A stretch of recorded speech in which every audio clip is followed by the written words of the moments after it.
விஷயத்துக்கு தராவீஹ் விஷயத்தை விளக்கி ஆகணும். சமூகத்துக்கு நல்லா புரியணும், தப்பா புரிஞ்சிடக்கூடாது. ரசூலுல்லாஹ் தொழுதது 8+3 தான்.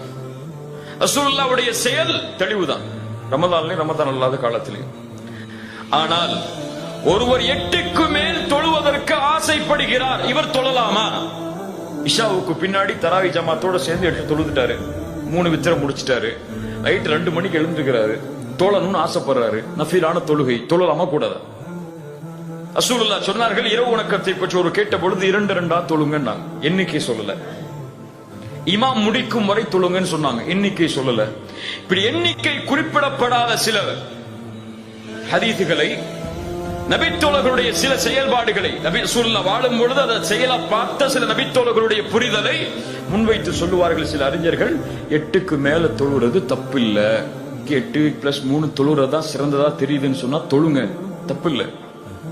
அதுதான் சுன்னாவுக்கு நெருக்கமானதுன்னு ஷேக் அல்பானி சொல்றாங்களா, ஏற்றுக்கொள்ளுங்க. ஆனால் உங்களுடைய புரிதல் இப்படி இருக்கும் என்பதற்காக 8க்கு மேல தொழக்கூடிய ஒருவரை வழிகேடுன்னு சொல்றதுக்கு உங்களுக்கு உரிமை கிடையாது. ஏன்? அந்த கருத்து வந்தது ஹதீஸில் இருந்து, ஹதீஸ் இல்லாம இல்ல.